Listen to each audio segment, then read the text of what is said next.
കർത്താവ് നിങ്ങളോട് കൂടെ. അങ്ങേ ആത്മാവോടും കൂടെ. യോഹന്നാന്റെ വിശുദ്ധ സുവിശേഷത്തിനുള്ള വായന. കർത്താവേ, അങ്ങേക്ക് മഹത്വം. അക്കാലത്ത് യേശു ശിഷ്യന്മാരോട് അരുൾ ചെയ്തു, ഞാൻ സാക്ഷാൽ മുന്തിരിച്ചെടിയും എൻ്റെ പിതാവ് കൃഷിക്കാരനുമാണ്. എൻ്റെ ശാഖകളിൽ ഫലം തരാത്തതിനെ അവിടുന്ന് നീക്കിക്കളയുന്നു. എന്നാൽ ഫലം തരുന്നതിനെ കൂടുതൽ കായ്ക്കാനായി അവിടുന്ന് വെട്ടിയൊരുക്കുകയും ചെയ്യുന്നു. ഞാൻ നിങ്ങളോട് പറഞ്ഞ വചനം നിമിത്തം നിങ്ങൾ ശുദ്ധിയുള്ളവരായിരിക്കുന്നു. നിങ്ങൾ എന്നിൽ വസിക്കുവിൻ, ഞാൻ നിങ്ങളിലും വസിക്കും. മുന്തിരിച്ചെടിയിൽ നിൽക്കാത്ത ശാഖയ്ക്ക് സ്വയമേവ ഫലം പുറപ്പെടുവിക്കാൻ സാധിക്കാത്തതുപോലെ എന്നിൽ വസിക്കുന്നില്ലെങ്കിൽ നിങ്ങൾക്കും സാധിക്കുകയില്ല. ഞാൻ മുന്തിരിച്ചെടിയും നിങ്ങൾ ശാഖകളുമാണ്. ആര് എന്നിലും ഞാൻ അവനിലും വസിക്കുന്നുവോ അവൻ ഏറെ ഫലം പുറപ്പെടുവിക്കുന്നു. എന്നെ കൂടാതെ നിങ്ങൾക്കൊന്നും ചെയ്യാൻ കഴിയുകയില്ല. എന്നിൽ വസിക്കാത്തവൻ മുറിച്ച ശാഖ പോലെ പുറത്തെറിയപ്പെടുകയും ഉണങ്ങിപ്പോവുകയും ചെയ്യുന്നു. അത്തരം കമ്പുകൾ ശേഖരിച്ച് തീയിലിട്ട് കത്തിച്ചു കളയുന്നു. നിങ്ങൾ എന്നിൽ വസിക്കുകയും എൻ്റെ വാക്കുകൾ നിങ്ങളിൽ നിലനിൽക്കുകയും ചെയ്യുന്നെങ്കിൽ ഇഷ്ടമുള്ളത് ചോദിച്ചു കൊള്ളുക, നിങ്ങൾക്ക് ലഭിക്കും. നിങ്ങൾ ധാരാളം ഫലം പുറപ്പെടുവിക്കുകയും അങ്ങനെ എൻ്റെ ശിഷ്യന്മാരായിരിക്കുകയും ചെയ്യുന്നത് വഴി പിതാവ് മഹത്വപ്പെടുന്നു. കർത്താവിന്റെ സുവിശേഷം. ക്രിസ്തുവേ, അങ്ങേക്ക് സ്തുതി.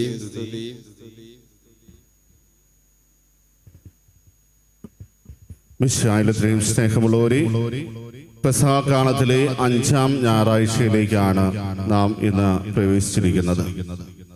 ഇന്ന് തിരുസഭാ മാതാവ് നമ്മുടെ വിചിന്തനത്തിനായിട്ട് നമുക്ക് നൽകിയിരിക്കുന്ന വചനഭാഗം യോഹന്നാന്റെ സുവിശേഷം 15-ാം അധ്യായം 1 മുതൽ 8 വരെയുള്ള തിരുവചനങ്ങളാണ്.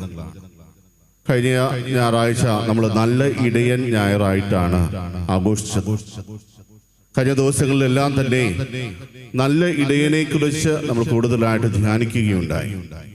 കാരണം പാലസ്തീനായിൽ ഇടയന്മാർ ഒത്തിരിയേറെ ആളുകൾ ഉണ്ടായിരുന്നു. അതിനാൽ തന്നെ അവരുടെ ജീവിതവുമായി ബന്ധപ്പെട്ട് കിടക്കുന്ന സംഭവമായതുകൊണ്ട് ആ ഇടയനെ നല്ല ഇടയൻ എന്ന് പറയുമ്പോൾ അവർക്ക് അത് മനസ്സിലാക്കുവാൻ എളുപ്പമുള്ളതായിരുന്നു.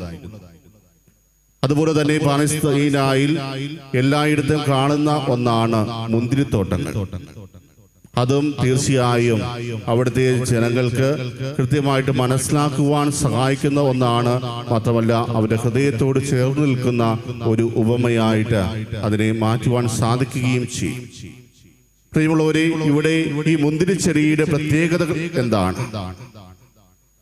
നിരന്തരം പ്രൂൺ ചെയ്താൽ മാത്രമാണ് അത് കൃത്യമായിട്ട് ഫലം തരികയുള്ളൂ.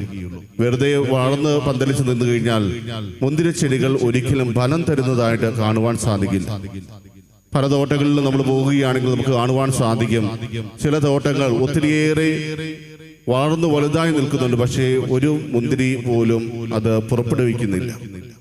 അതേസമയം കൃത്യസമയങ്ങളിൽ കൃത്യമായി പ്രൂൺ ചെയ്ത് വച്ചിരിക്കുന്ന ഈ തോട്ടങ്ങൾ ഒത്തിരിയേറെ ഫലം തരുന്നതായിട്ടും നമുക്ക് കാണുവാൻ സാധിക്കും. ഇന്നത്തെ സുവിശേഷത്തിൽ പ്രധാനമായും പറയുന്നത്, പുത്രനായ ദൈവം എപ്രകാരമാണോ പിതാവായ ദൈവത്തോട് ചേർന്ന് നിൽക്കുന്നത്, അതുപോലെ നമ്മളും പുത്രനായ ദൈവത്തിലൂടെ പിതാവായ ദൈവത്തോട് ചേർന്ന് നിൽക്കണം എന്നാണ്. ജെറമിയ പ്രവാചകന്റെ പുസ്തകത്തിലും ഏശയ്യാ പ്രവാചകന്റെ പുസ്തകത്തിലുമെല്ലാം ദൈവത്തെ മുന്തിരിത്തോട്ടത്തിന്റെ കൃഷിക്കാരനായിട്ട് അവതരിപ്പിക്കുന്നു. ഇവിടെ യേശു തന്നെ ആ ഒരു സ്ഥാനം ഏറ്റെടുക്കുകയാണ്. മുന്തിരിച്ചെടിയായിട്ട് തന്നെ അവൻ ഉപമിക്കുന്നു. അതോടൊപ്പം തന്നെ അവൻ പറഞ്ഞു വയ്ക്കുന്ന ഒരു കാര്യം, ഞാൻ മുന്തിരിച്ചെടിയും നിങ്ങൾ ശാഖകളുമാണ്. മുന്തിരിച്ചെടിയോട് ചേർന്ന് നിൽക്കുന്ന ശാഖകൾക്ക് മാത്രമാണ് ഫലം പുറപ്പെടുവിക്കുവാൻ സാധിക്കുക. അതായത് ആ തായ്തണ്ടിനോട് ചേർന്ന് നിൽക്കുന്ന ശാഖകൾക്ക് മാത്രമാണ് നല്ല രീതിയിൽ ഫലം പുറപ്പെടുവിക്കുവാൻ സാധിക്കുക. നമ്മുടെ ജീവിതത്തിൽ എന്തും നേടുമ്പോൾ നമ്മൾ ശ്രദ്ധിക്കേണ്ട കാര്യം അതാണ്, ഞാൻ ദൈവത്തോട് ചേർന്ന് നിന്നാണോ ഇത് പ്രവർത്തിക്കുന്നത്. നാം എപ്പോൾ ദൈവത്തെ നമ്മുടെ പ്രവർത്തികളിൽ നിന്ന് മാറ്റുന്നുവോ ആ നിമിഷം മുതൽ ദൈവം നമ്മളിൽ നിന്ന് അകന്നു മാറുന്നു എന്ന് തിരിച്ചറിയുക.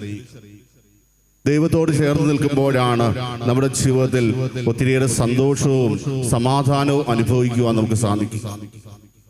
എന്ന് ദൈവം നമ്മുടെ ജീവിതത്തിൽ നിന്നും അകന്നു മാറുന്നുവോ ആ നിമിഷം മുതൽ നമ്മുടെ ജീവിതത്തിൽ ഒത്തിരിയേറെ പ്രശ്നങ്ങൾ കടന്നു വരാൻ സാധ്യതയുണ്ട്, ഒത്തിരിയേറെ വേദനകൾ കടന്നു വരാൻ സാധ്യതയുണ്ട്, സഹനങ്ങൾ കടന്നു വരാൻ സാധ്യതയുണ്ട്. അങ്ങനെയുള്ള അവസരങ്ങളിൽ നമ്മൾ ചോദിക്കാറുണ്ട്, ഞങ്ങൾ ദൈവത്തോട് ചേർന്ന് നിന്നിട്ടും എന്തുകൊണ്ടാണ് ഞങ്ങളുടെ ഓരോരുത്തരെയും ജീവിതത്തിലേക്ക് സഹനങ്ങളും വേദനകളും എല്ലാം കടന്നു വരുന്നത്, കഷ്ടപ്പാടുകൾ കടന്നു വരുന്നത്? പ്രിയമുള്ളവരെ, ഫലം തരുന്നതിനെ വെട്ടിയൊരുക്കുന്ന കർത്താവിനെ കുറിച്ചും ഇന്നത്തെ സുവിശേഷം നമ്മുടെ മുമ്പിൽ അവതരിപ്പിക്കുന്നു. അതായത് നമ്മുടെ ജീവിതത്തിൽ ഒരു പ്രൂണിങ് ആവശ്യമാണ് എന്ന് കർത്താവ് കാണുമ്പോൾ തീർച്ചയായും നമ്മുടെ ജീവിതത്തിൽ പരീക്ഷണങ്ങൾ കടന്നു വരും. ആ പരീക്ഷണങ്ങളെ തരണം ചെയ്യുവാൻ നമുക്ക് സാധിച്ചാൽ പ്രിയമുള്ളവരെ, തീർച്ചയായും നമ്മൾ നല്ല മുന്തിരിച്ചെടിയായിട്ട് മാറും, ഒത്തിരിയേറെ ഫലം പുറപ്പെടും. അല്ലെങ്കിൽ നമ്മൾ പോലും അറിയാതെ നമ്മുടെ ജീവിതത്തിൽ അഹങ്കാരത്തിന്റെ ചിന്തകൾ കടന്നു വരുവാനും നമ്മൾ ദൈവത്തിൽ നിന്ന് അകന്നു പോകാനും സാധ്യതയുണ്ട്. ദൈവം എന്നിൽ വസിക്കുമ്പോൾ പ്രിയമുള്ളവരെ, എനിക്ക് അത് അഴകാണ്, മാത്രമല്ല മറ്റുള്ളവരുടെ മുമ്പിൽ ഞാൻ പ്രകാശിക്കുന്ന ഒരു വ്യക്തിയായിട്ട് മാറും. ദൈവം എന്നിൽ വസിക്കുന്ന ആ നിമിഷങ്ങളിലാണ് ഞാൻ കൂടുതൽ സന്തോഷിക്കുക. ദൈവം എന്നിലുള്ള ആ അവസരം തീർച്ചയായും മറ്റുള്ളവർക്ക് ബോധ്യമാകുന്ന തരത്തിലേക്ക് ഉയരുകയും ചെയ്യും. ഒരു കഥ ഇപ്രകാരമാണ്. ഒരിക്കൽ ഒരു ശില്പി നടത്തുന്ന കടയിലേക്ക് പ്രവേശിക്കുമ്പോൾ അവിടെ പലതരത്തിലുള്ള കൊത്തുപണികൾക്കുള്ള മോഡലുകൾ ഉണ്ടാക്കിയിട്ടുണ്ട്. ആ മോഡലുകൾ നോക്കിയിട്ടാണ് ആ കടയിലേക്ക് വരുന്ന ആളുകൾ ആ ശില്പിയോട് തങ്ങൾക്ക് ഈ രീതിയിലുള്ള ഒന്ന് നിർമ്മിച്ചു നൽകണം എന്ന് ആവശ്യപ്പെടാം. അങ്ങനെ പലതരത്തിലുള്ള മോഡലുകൾ അവിടെ കിടക്കുന്നുണ്ട്. ദിവസേന ഒത്തിരിയേറെ ആളുകൾ ആ ഒരു ഷോപ്പിലേക്ക് കടന്നു വരുന്നു, ശില്പിയോട് സംസാരിക്കുന്നു, അവർക്ക് ആവശ്യമായ മോഡലുകൾ തിരഞ്ഞെടുക്കുന്നു. അതനുസരിച്ച് അദ്ദേഹം കൊത്തി പണിത് കൊടുക്കുന്നു. ആ കൂട്ടത്തിൽ ഒത്തിരിയേറെ മോഡലുകൾ കിടക്കുന്ന കൂട്ടത്തിൽ ഒരു കത്തീഡ്രൽ പള്ളിയുടെ മോഡലും കിടക്കുന്നുണ്ട്. പക്ഷേ വർഷങ്ങളായി പൊടി പിടിച്ച് കിടന്നതുകൊണ്ട് ആരും തന്നെ ആ മോഡലിലേക്ക് നോക്കുന്നില്ല, അതിതുപോലെ ഒന്ന് നിർമ്മിച്ചു നൽകണമെന്ന് ആവശ്യപ്പെടുന്നില്ല. അവർക്കെല്ലാം മറ്റു മോഡലുകളോടാണ് താല്പര്യം. പക്ഷേ ഈ മോഡലിന്റെ പ്രത്യേകത എന്ന് പറയുന്നത് ഇത് അകവും പുറവും വളരെ ഭംഗിയായി കൊത്തി ഉണ്ടാക്കിയിട്ടുള്ളതാണ്. മറ്റു മോഡലുകൾ ഒരുപക്ഷെ പുറത്തു മാത്രമാണ് കൊത്തുപണികളുള്ളത്, എന്നാൽ ഇതിന്റെ അകവശം പോലും വളരെ സമയമെടുത്ത് സൂക്ഷ്മതയോടെ കൊത്തിപ്പണിതിട്ടുള്ളതാണ്.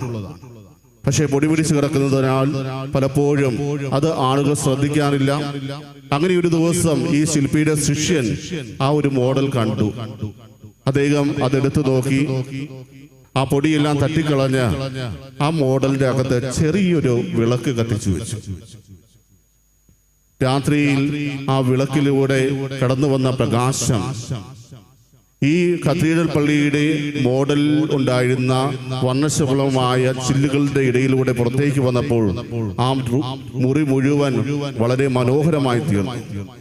അതിമനോഹരമായ ഒരു കാഴ്ചയായി അത് മാറി. ആളുകളെല്ലാം വളരെ ശ്രദ്ധയോടെ ഇത് എല്ലാ ദിവസവും ഇവിടെ കിടക്കുന്നതാണ്, പക്ഷേ ഇതിന് ഇത്ര ഭംഗിയുള്ളതായിട്ട് ഞങ്ങൾ ഒരിക്കലും തിരിച്ചറിഞ്ഞില്ലല്ലോ എന്ന് പറഞ്ഞുകൊണ്ട് അതിനെ നോക്കി നിൽക്കുന്ന ഒരവസ്ഥയിലേക്ക്. പ്രിയമുള്ളവരെ, ആ ഒരു ചെറിയൊരു വിളക്ക് അതിന് നൽകിയ പ്രകാശമാണ് പ്രിയമുള്ളവരെ അതിന്റെ ഭംഗി പൂർണ്ണമായും മറ്റുള്ളവർക്ക് വെളിപ്പെടുത്തി കൊടുത്തത്. അതിന്റെ അകവും പുറവും എത്ര ഭംഗിയിൽ കൊത്തിവെച്ചതാണെന്ന് മറ്റുള്ളവർക്ക് ബോധ്യമായത് ആ ഒരു ചെറിയ വിളക്ക് അതിന്റെ ഉള്ളിൽ കത്തിച്ചു വെച്ചപ്പോഴാണ്, അതിലെ പൊടികൾ മാറ്റപ്പെട്ടപ്പോഴാണ്. അതുപോലെ തന്നെയാണ് പ്രിയമുള്ളവരെ, ക്രൈസ്തവരായ നമ്മുടെ ജീവിതം എന്ന് പറയുന്നത് ക്രിസ്തുവിന്റെ ജീവിതത്തിന്റെ തുടർച്ചയാണ്. അപ്പോൾ ക്രിസ്തു നമ്മളിൽ വസിക്കുകയും നമ്മുടെ ജീവിതത്തിലൂടെ ക്രിസ്തുവിനെ നമ്മൾ ഓരോരുത്തരും പ്രകാശിപ്പിക്കുകയും ചെയ്യണം. ക്രിസ്തു എന്നിൽ വസിക്കുന്നുണ്ടെങ്കിൽ എൻ്റെ അകവും പുറവും ഭംഗിയുള്ളതായിട്ട് മാറും. അല്ലെങ്കിൽ പൊടി പിടിച്ചു കിടക്കുന്ന ഒരവസ്ഥയായിരിക്കും. പലപ്പോഴും നമ്മുടെ കഴിവുകൾ മറ്റുള്ളവർ തിരിച്ചറിയണമെന്നില്ല, നമ്മളെ കുറിച്ച് കൃത്യമായി മറ്റുള്ളവർ മനസ്സിലാക്കണമെന്നില്ല.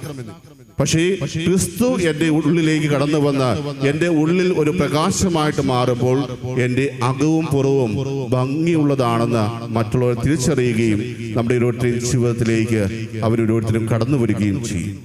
അതിനാൽ നമ്മുടെ ജീവിതത്തിൽ ഏറ്റവും പ്രധാനപ്പെട്ടതാണ് ക്രിസ്തുവിൽ വസിക്കുക, ക്രിസ്തു നമ്മുടെ ഉള്ളിൽ വസിക്കുക എന്നുള്ളത്.